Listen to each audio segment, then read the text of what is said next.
Tell me what you think of this situation. I think they should have told us before they got started instead of 9:30 and here I'm 2:30 taking a shower and then they let the horse out of the bag later. I think they didn't want to get in trouble before they opened their mouth. I hope they didn't kill the fish. Because they said on the news when he had the information that it won't dilute by water. So what's that tell you? You got a floating cloud of foam or something go down the river, it's going to kill everything. And they should have let people know ahead of time. Now, have you been able to keep water on the shelves? Honestly, I got small delivery this morning with 12 cases and most of it's gone. It's not going to last in here much. And I got 60 gallons of water and that didn't last half an hour.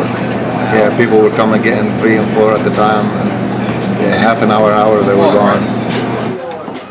Tell us about some of the inconveniences that you've had so far with the water being out.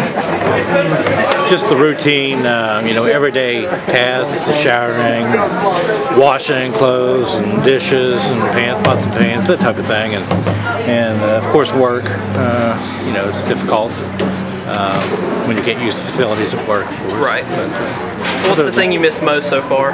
Probably the shower. But that's just me.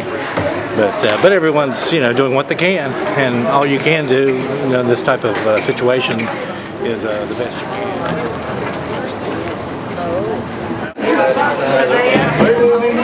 That'd be easy to do.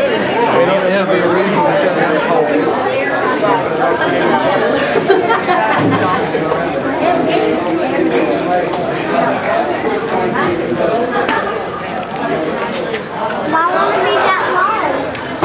It's not yours. Go for it. Is the green one? The green one right here. Oh boy.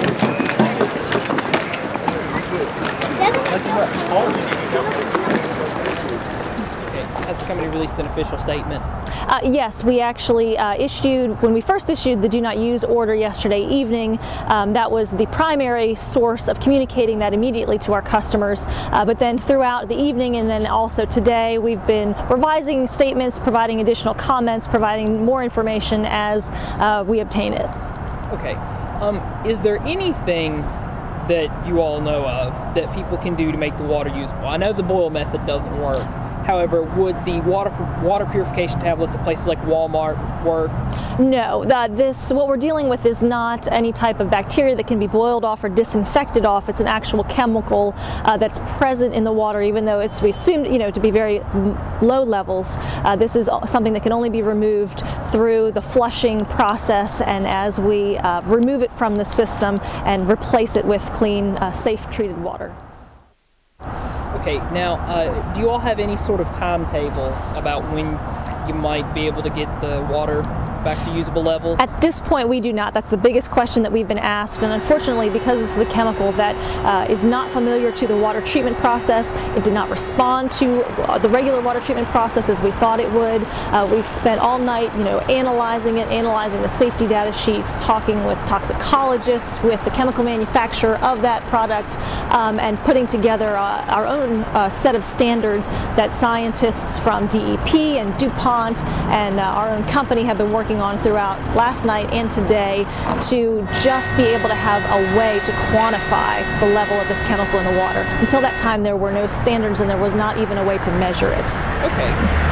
So you would say then, if, heaven forbid, that something like this happened in the future, you would be more prepared because of the legwork you're doing now? If it happened to be the exact same chemical, I would imagine that we would, but I think that is very, very unlikely. Okay.